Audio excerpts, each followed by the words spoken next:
안녕하십니까, 투자의 탄생입니다.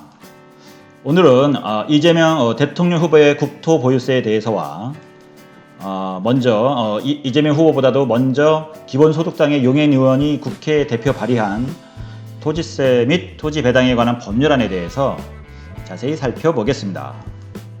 자, 그럼 먼저 구독과 좋아요는 좋은 컨텐츠 제작에 큰 힘이 됩니다. 알림 설정도 꼭 부탁드립니다. 자, 그럼 지금 시작합니다.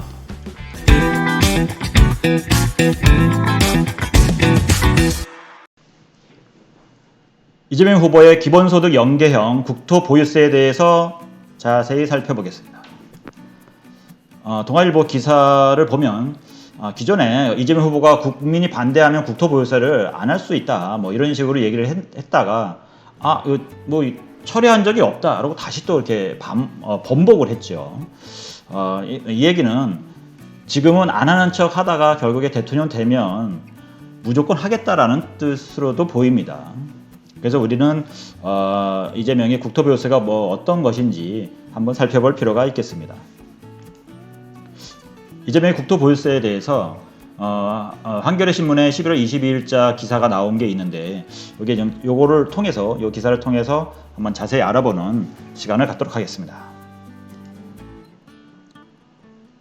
11월 21일 경기연구원이 지난해 12월 펴낸 기본소득형 국토보유세 도입과 세제 개편에 관한 연구, 그리고 국토세를 설계한 교수들의 설명을 종합을 하면은 국토세 도입 시에 보유세 과세 체계가 재산세 플러스 종부세에서 다시 이게 재산세 플러스 국토세 체계로 전환되는 것입니다. 재산세는 그대로 유지를 하고 종부세를 국토보유세가 대체하는 식입니다. 국토세는 토지를 기준으로 용도별 차등 과세 없이 합산 과세하는 것으로서 합산을 하게 되면 부동산 자산을 종류별로 많이 보유한 사람은 높은 세율을 적용받게 됩니다. 종부세의 경우에 납세자의 자산을 한 4번 쪼개기, 차등 과세하면서 용도에 따라서 낮은 세율을 적용받게 됩니다.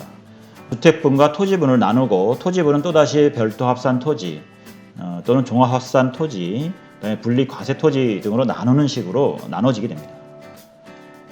그런데 현행 종부세 체계는 집부자와 땅부자 사이에 역차별이 발생을 합니다. 종부세는 최고 세율이 주택은 6%지만 토지는 3%입니다. 별도 합산 토지는 과세표준 80억 원까지 비과세에다가 최고 세율이 0.7%로 주택의 10분의 1 수준에 불과하죠. 이재명 후보 캠프에서 국토세 공약 설계를 맡은 남기업 토지자유연구소장은 미국은 주거용 보유세율이 낮고 법인이 갖고 있는 상업용이나 산업용 보유세가 더 높은데 우리는 정반대다, 이렇게 얘기를 했고, 부동산 투기 문제는 토지 중심으로 접근해야지 주택 중심으로 접근해서는 해결할 수 없다, 뭐 이런 의견을 발표를 했습니다. 기본소득 연계형 국토보유세에 대해서 여기 나와 있는 도표로서 한번 설명을 드리겠습니다. 기본적으로 일단 주택분 종부세는 규제지역 2주택 이상, 일반 3주택 이상에 적용하는 세율로 적용했을 경우에 주택은 1.2%에서 한 6%로 적용이 되고, 토지는 분리과세인 경우엔 비과세, 별도 합산 토지인 경우에는 0.5%에서 0.7%, 그다음에 종합합산 토지는 1%에서 3%로 이렇게 적용이 되는데, 이게 이제 국토세로 바뀌게 되면 1억 원까지는 0.3%, 1억에서 5억은 0.5%, 5억에서 10억은 0.8%, 10억에서 50억은 1.2%, 50억에서 100억은 1.5%, 100억 이상은 2%로 0.3%에서 2%의 누진세율로 되어 있고요. 이거를 국토세를 다 걷어들이면 33조 원 정도 이렇게 세율이 걷어지는 걸로 이렇게 보입니다.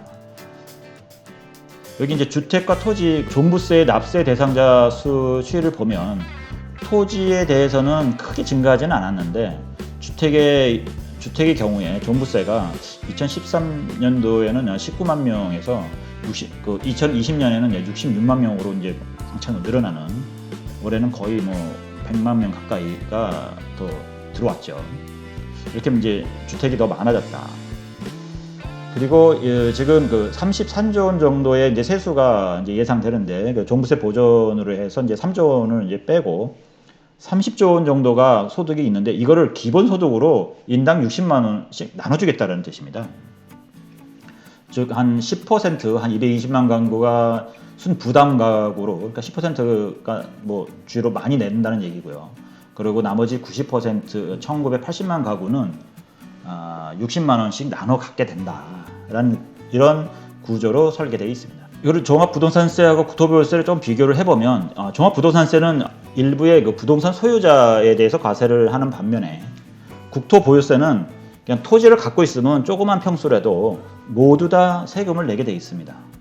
여기 이제 국토보유세, 나는 토지는 안 갖고 있어. 근데 아파트 한 채는 있어. 이런 사람들이 있는데 아파트 한 채도 토지를 가지고 있습니다. 그 대지권이라는 게 설정돼 있죠. 제가 그 아파트 하나의 등기부를 하나 가져왔는데요. 전체 그 아파트 전체 면적이 23,749.3제곱미터일 경우에 그 전유 부분의 표시는 84.7716제곱미터로 되어 있죠. 여기 이제 85제곱미터 국민주택 규모에 우리가 많이 보는 84 타입입니다. 이 84제곱미터를 가지고 있는데 여기에 대지권이라는 게 설정되어 있습니다. 즉 그 전체 면적 23,749.3분의 31.6867, 즉 31.6867제곱미터를 내가 토지로 소유하고 있다는 뜻입니다. 아파트를 가지고 있으면은 토지도 갖고 있는 겁니다. 그러니까 요거를 혼동하시면 안 됩니다. 그러니까 뭐 아파트건 빌라건 뭐 단독주택이건 모두 다 토지를 소유한다고 보시면 됩니다. 그래서 종합부동산세는 이제 건물과 토지를 합산해서 이제 과세를 하는데 국토보유세는 그야말로 토지에만 과세되는 것입니다.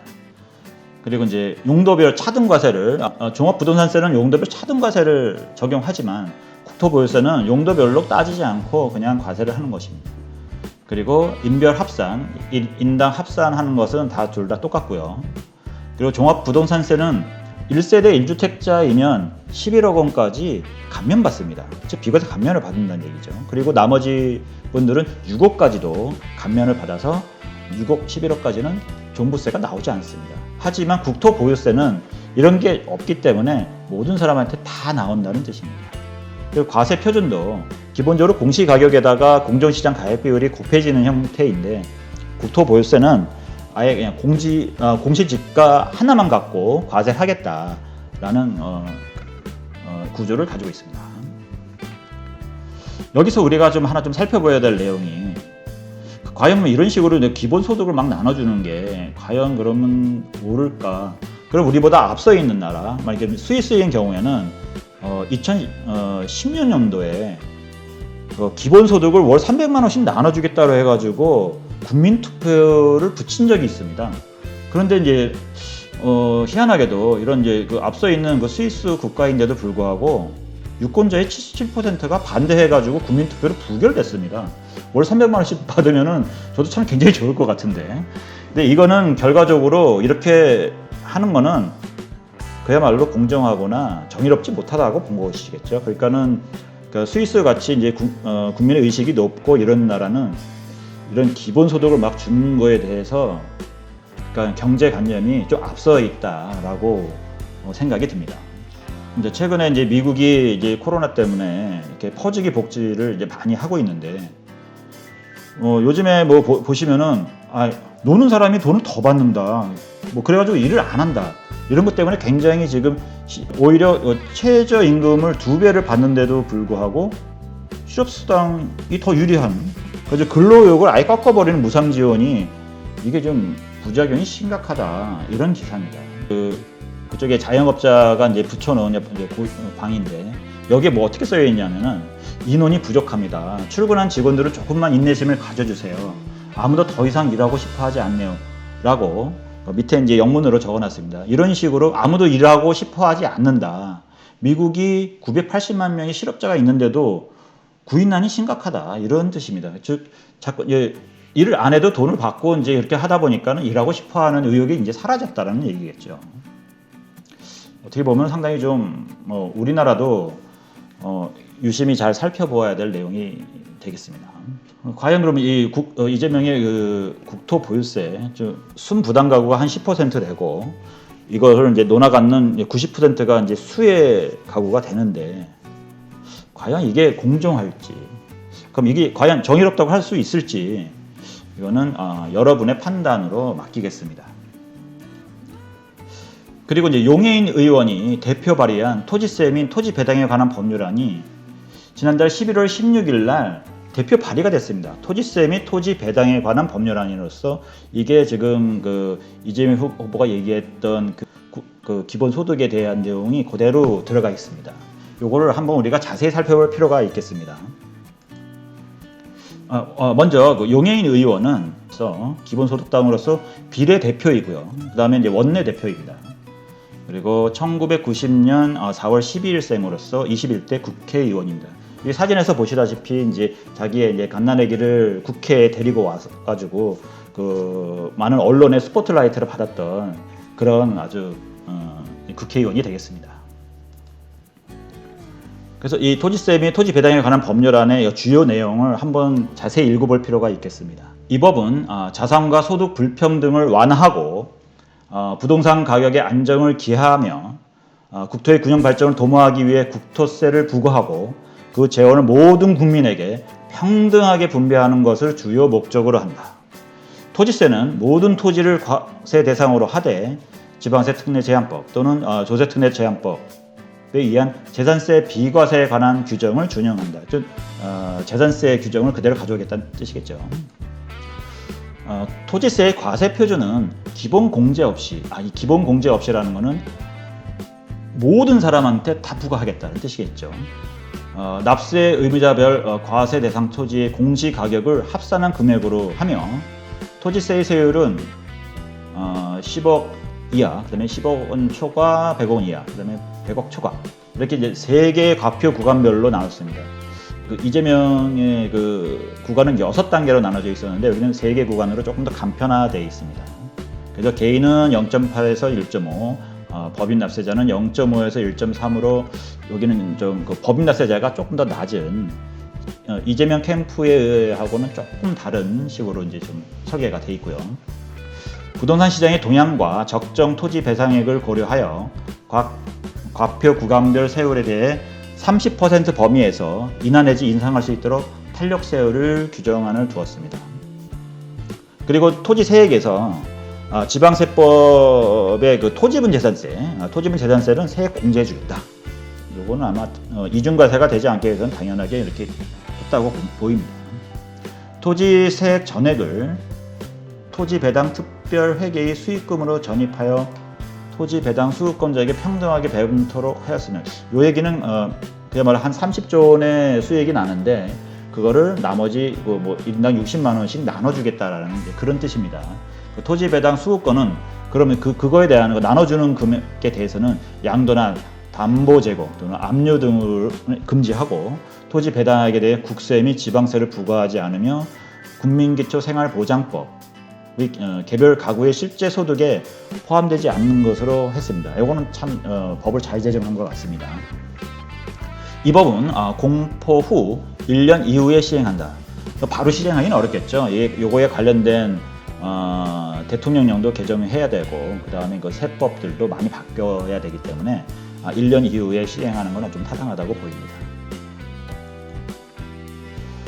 여기 이제 세율에 대해서 다시 한번 보겠는데요. 그 이제 자연인 개인일 경우에는 10억 이하는 0.8%, 10억 초과 100억 원 이하는 1.2%, 100억 원 초과는 1.5%, 그리고 법인일 경우에 10억 이하는 0.5%, 10억 초과 100억 이하는 0.8%, 그 다음에 100억 초과는 1.3%로 세율이 규정되어 있습니다. 지금부터 살펴보았듯이 국토보유세 또는 뭐 토지세, 토지 배당을 해주겠다 이런 법률안인데요. 과연 이게 이제 다시 한번 좀 이 도표를 가져왔습니다. 10% 이게 순부담 가구의 10% 220만 가구 정도가 되는데 여기에 세금을 받아서 순수의 가구인 한 90% 1980만 가구가 수익을 보는 것입니다. 글쎄요, 이것이 과연 공정하다고 할 수 있을지 아니면 정의롭다고 할 수 있을지 요거는 좀 고민이 깊어지는 내용입니다. 여러분들의 판단에 맡기도록 하겠습니다. 지금까지 이재명 후보의 국토보유세하고 그다음에 그 용해인 의원의 토지세 및 토지 배당에 관한 법률안에 대해서 알아봤습니다. 시장 실패에 대해서 정부가 적극 개입을 해가지고 그걸 바로 잡는 거에 대해서는 굉장히 옳은 일이라고 봅니다. 하지만 이게 너무 지나치게 개입을 하고 잘못된 방향으로 갈 경우에는 저소득층이 오히려 파산할 수 있고 그로 인해 경제 위기가 도래돼서 결국에는 후진국으로 전락할 수도 있다고 생각이 듭니다.